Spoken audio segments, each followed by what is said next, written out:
좋아요, 구독! 네, 개장을 약 10분 정도 앞두고 있습니다. 간밤 미증시 3대 지수는 일제히 하락한 채 마감을 했고요.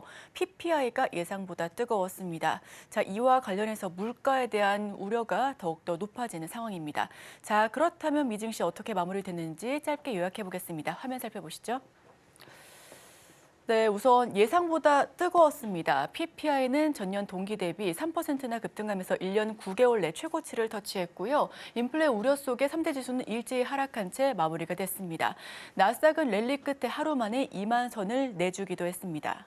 미국 텍사스주에서 비트코인 전략자산 비축에 대한 법안을 발의했다라고 합니다. 세금도 이제 비트코인으로 낼 수가 있다고 하는데요. 이와 관련해서 텍사스주는 비트코인 채굴 업체들이 가장 많이 있는 곳입니다. 자, 어도비가 매출 가이던스에 대한 실망감으로 주가 14%나 넘게 급락했습니다. 호실적을 기록하긴 했지만 향후 가이던스에 대한 실망감이 주가 차익으로 나오고 있습니다. ECB는 금리를 0.25%포인트 인하했는데요. 예금 금리가 연 3% 수준이고요. 3회 연속 하락입니다.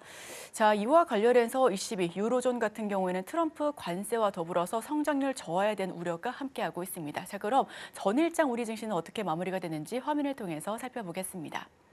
전일장 한마디입니다. 3거래일째 상승하고 있습니다. 정치적인 리스크는 아직 잔존하지만 급한 불은 껐다라는 반응이 나오고 있고요. 코스피, 코스닥 모두 강하게 마감을 했습니다. 그렇다면 전일장 어떤 체크 포인트 있을까요? 화면을 통해서 다시 한번 짚어보시죠. 전일장 국내 이슈입니다. 윌로우가 계속해서 이름을 올리고 있죠. 양자 컴퓨터를 개발한 구글이 연일 강세를 보여주면서 우리 기업에까지 온기가 전해지는 분위기입니다. 단 전문가들은 이와 관련해 미국과 우리 기술 간의 격차가 아주 크다면서 이와 관련해서 관련된 정책에 대한 육성, 산업이 필요하다라고 손꼽히고 있습니다. 관련 테마주는 일제히 급등하고 있고요. 계속해서 상승세를 보여주고도 있습니다. 이와 관련해서도 초전도체도 함께 엮여서 올라가고 있는 모습도 포착이 되고 있습니다. 비트코인 같은 경우에는 이와 관련해서 차익이 나왔습니다. 그도 그럴 것이 비트코인의 보안은 공개키 암호화가 핵심인데요. 블록체인을 기반으로 비트코인이 구현이 됐었죠. 다만 이와 관련된 비트코인, 즉 블록체인이 무력화될 수 있다는 우려가 존재하면서 하방 압력을 보여줬습니다. 단 윌로우 우려는 잠재웠는데 비트코인은 10만 달러를 재돌파한 채 마무리를 하고 있고요. 그 부근에서 계속해서 등락을 거듭하고 있는 모습입니다. 이와 관련해서 분석가들은 블록체인이 여기에서 하방이 나올 수 있는 우려는 적다라며 기술적인 특성을 함께 말해주고도 있고요. 경쟁적인 우위 상황도 살펴볼 수가 있겠습니다. 자, 미국 쪽으로도 살펴보겠습니다. 필라델피아 반도체 지수가 급등하면서 나스닥도 2만 선을 돌파했죠. 물론 오늘 새벽에는 2만 선을 내주긴 했습니다만 어제장에서는 기술주 랠리로 반도체 소부장단에서 모두 강세가 나왔습니다. 또 테슬라 훈풍으로 에코프로비엠과 LNF가 강세를 보였는데 단 모든 전기차와 2차 전지 그리고 리튬주가 상승한 건 아니었다라는 점도 참고해 주시길 바랍니다. 자, 그럼 다음 페이지도 살펴보겠습니다. 자, 제약바이오와 헬스케어도 올랐는데요. 머스크가 비싼 의료비를 지목하면서 비만약 가격을 낮추게 되면 건강이 오히려 개선될 수 있다라고 설명을 하고 있습니다. 이와 관련해서 비만약들도 상승세를 보여줬었고요. SK바이오팜이 AI 기술로 빅바이오텍으로 도약하겠다라고 설명하면서 특히 자회사는 2조 원이 넘는 비만 치료제를 수주했습니다. 자, 동물 성분이 없는 환경에서 장줄기세포 대량 배양에 성공했다라는 소식이 더 전해지면서 줄기세포 테마도 강세를 보여줬고요. 어제장에서는 제약바이오 헬스케어가 모두 오름세를 기록한 채 마무리가 됐습니다. 정치 테마주도 연이어 이슈를 보여주고 있죠. 꺼지지 않는 열풍입니다. 정치 테마주 단에서는 지인에서 이제는 정책주로 확대되고 있는 모습입니다. 조기 대선에 대한 가능성이 부각되면서 말이죠. 대권과도 끊긴 조국, 징역이 확정이 됐습니다. 그와 관련된 모든 종목들이 하한가 혹은 하방 압력을 받고 있다는 점도 참고해 주시길 바랍니다. 자, 그럼 이슈에서 테마로 넘어가 보겠습니다. 다음 페이지입니다. 자, KB금융은 주주 서한을 보내면서 밸류업 흔들림 없이 진행하겠다라고 설명하고 있습니다. 금융주 일제히 오름폭을 키웠고요. DB증권은 국내 방산주가 지금 오히려 디스카운트 구간이라면서 비중 확대에 대한 의견을 보냈습니다. 방산주 다시 한번 뛰어오를 수 있을지에 기추가 주목되고 있고요.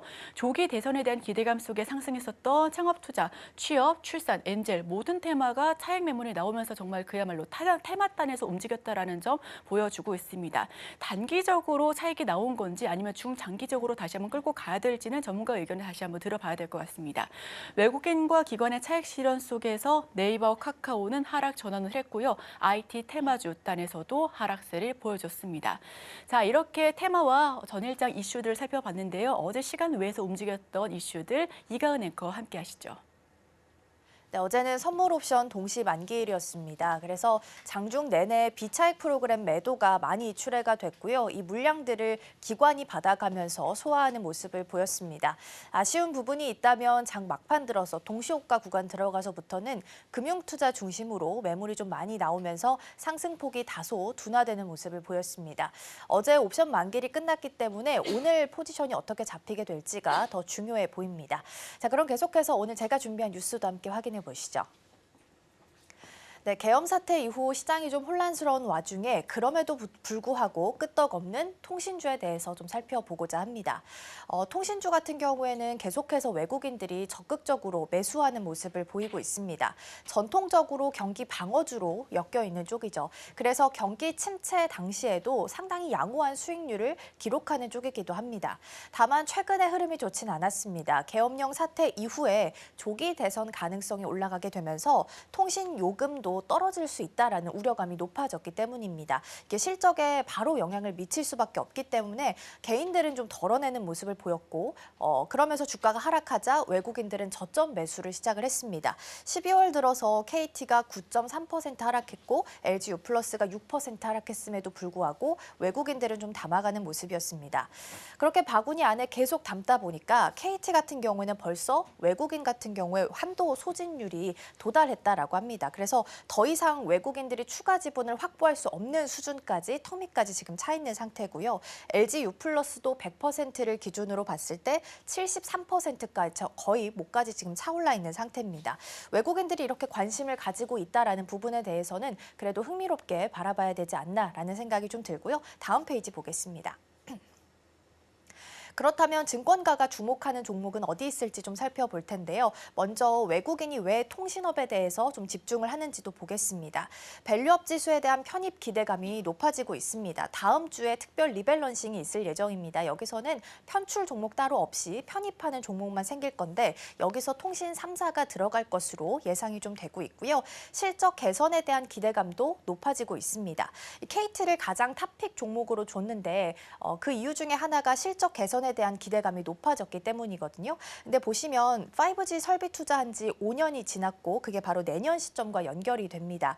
그래서 감가상각비가 줄어든다라는 장점이 있는데요.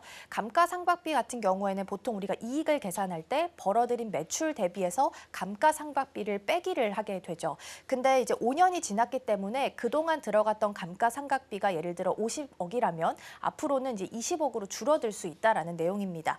똑같이 100만 원을 번다 하더라도 항상 50만 원씩 빼기가 됐다가 이제는 20만 원만 빼기를 할 수 있기 때문에 그 상승폭이 조금 더 늘어날 수 있다라고 보시면 될 것 같고요. 실적 개선 폭이 연평균 10% 정도 올라갈 수 있다라는 부분도 긍정적인 포인트로 삼았습니다.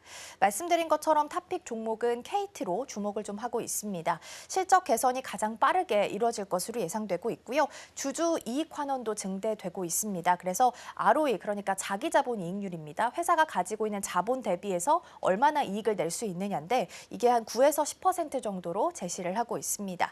그래서 내년부터 4년 동안 또 1조 원 규모로 해서 자사주 매입과 소각도 이루어질 수 있기 때문에 이 부분에 대해서도 함께 좀 주목해 보시면 좋을 것 같습니다. 자, 그럼 계속해서 예상 체결 지수도 이어서 함께 살펴보도록 하겠습니다. 네, 오늘 양시장은 엇갈리면서 출발할 것으로 보입니다. 코스피 같은 경우에는 소폭이지만 그래도 올라서면서 2482선에서 출발 준비하고 있고요. 코스닥 같은 경우에는 소폭 하락하면서 683선에서 출발 준비하고 있습니다. 일단 어제 선물옵션 동시 만기일이 끝났기 때문에 오늘 포지션 중요해 보이고요. 일단 지수 자체만 놓고 봤을 때는 계엄령 이전 수준까지 어느 정도는 회복을 했습니다. 이 부분도 함께 참고해 보시고요. 코스피 시총까지 함께 보겠습니다. 삼성전자부터 현대차까지 자리하고 있고요. SK하이닉스가 0.45% 하락하고 삼성전자는 0.72% 상승하면서 엇갈린 흐름으로 출발할 것으로 보입니다. LG에너지솔루션 같은 경우는 1.8% 하락하고 있는데요. 다만 좀 긍정적인 부분도 있습니다.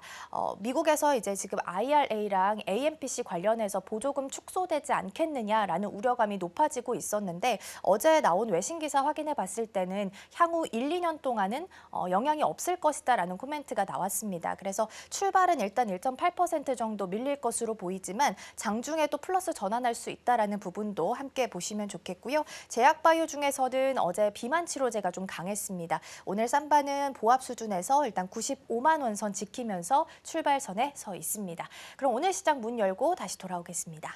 지금 바로 구독을 눌러보세요. 실시간 경제 뉴스, 투자 전문가들의 다양한 시황과 정확한 분석, 또 알찬 투자 정보까지 신뢰할 수 있는 저희 서울경제TV와 함께하세요.